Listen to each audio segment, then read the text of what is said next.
Okay. Can I ask a question? Why do we keep cutting everybody's time if we have so many people that are missing? Well, we're not answering any questions. I'm just going to go. Well, here's the reason. Hey, okay, listen. There's 5 other people. I don't have that on the list, and I was going to try to get them in. So even though we don't have somebody here, there's 5 other people who signed up, and I want to try to get them in. Okay?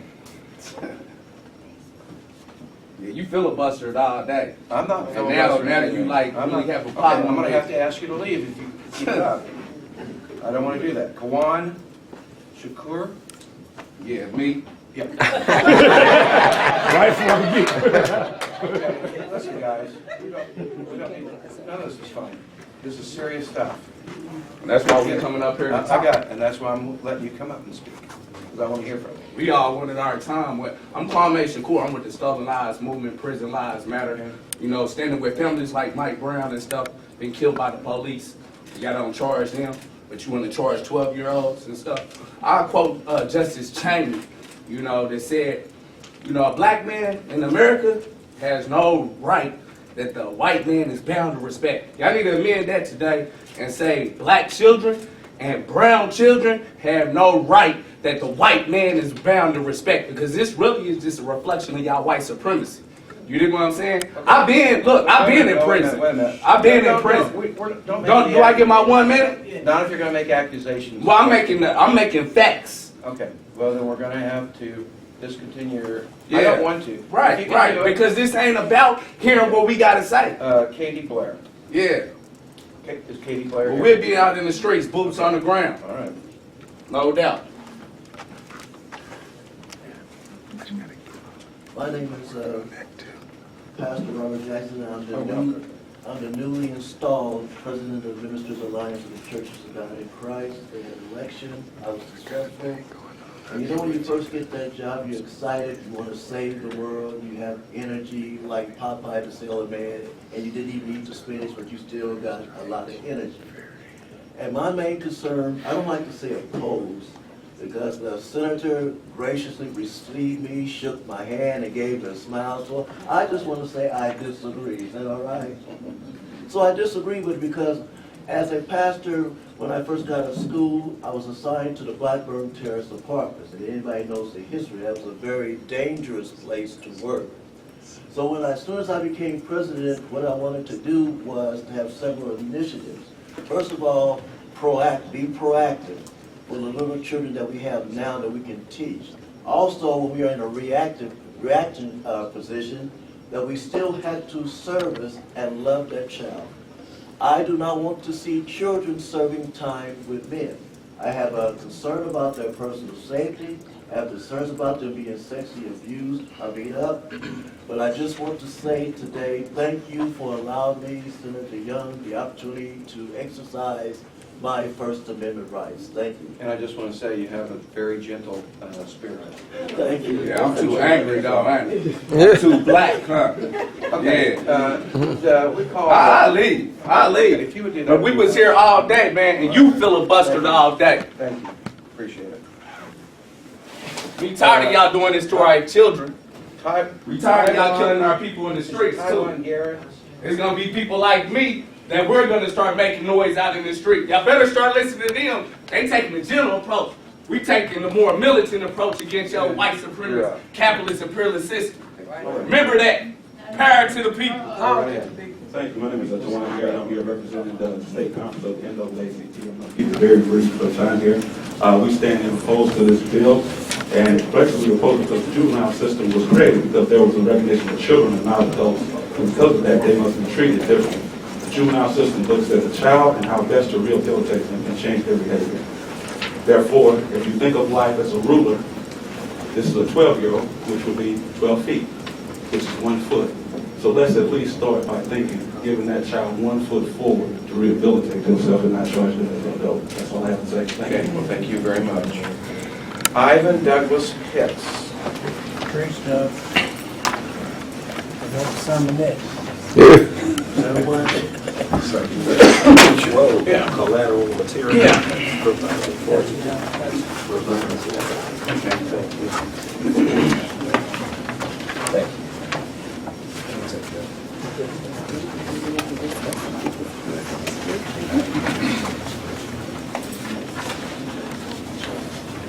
I am Ivan Douglas Hicks. Oh, they have names? Can I ask you, is it personalized or does it make any difference? They are personalized, and your name. Inside?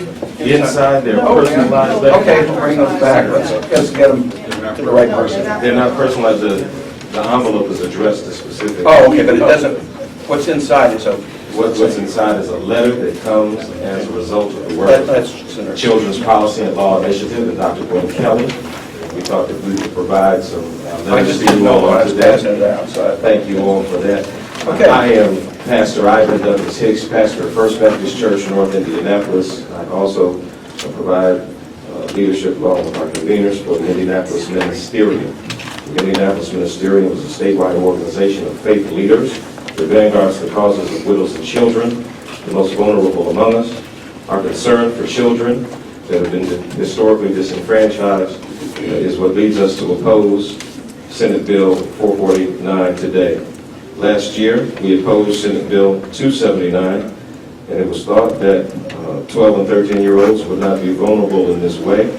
But now we find that we are moving forward with legislation, with this law, that does not take into consider neuroscience nor the best practices that are discoverable in states around this country.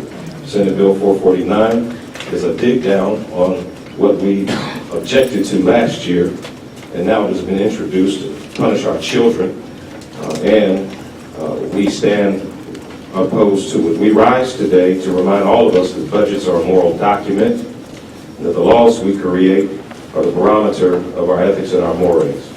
Our society will be judged by how we treat the poor and the marginalized. And Senate Bill 449, even if well-intended, will certainly have negative effects on the children of the suburbs like Noblesville, but will more profoundly negatively impact children that do not have access to capital, which is required to effectively navigate the criminal justice systems of this country. In short, children that cannot afford to hire an influential attorney will be disproportionately subject to the punishment set forth in Senate Bill 449. This will be especially detrimental to black and brown children and poor children of all colors. Mr. Chairman, I rise to encourage our best thinking and full consideration of the progressive steps we can take toward child justice and law reform that reflect our sincere effort and strong leadership.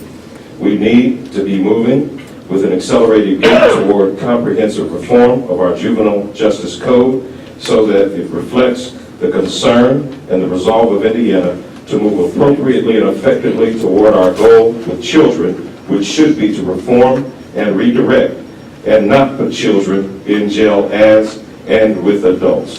Thank you for your time. Thank you very much as well. Mr. Ajabi. I haven't seen you much this year. Yeah. Good stuff. All right. You know, I'm always You gotta start with. high regards and high respect. And even so, sometimes we disagree. We've never been disrespectful. But I'm concerned. The 13th Amendment did not abolish slavery. It made it legal if you were convicted of a crime. So now we're going to take children and put them into a slave camp.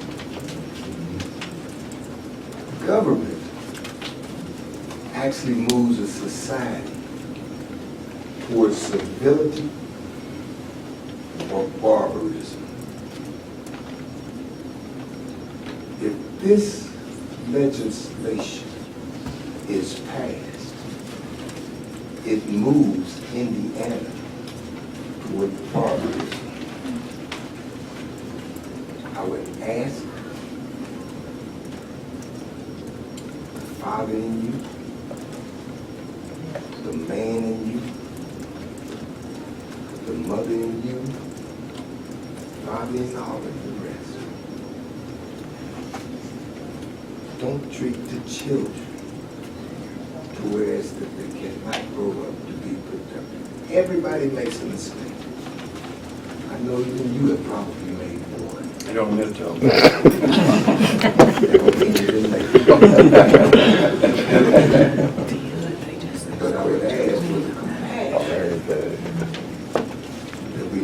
society towards civility and not toward barbarism. God bless you. God bless you. Thank you. Hey, bro. You can't put out, so you can see me put out anything. Thank you very much. Rachel Walters. They in there now.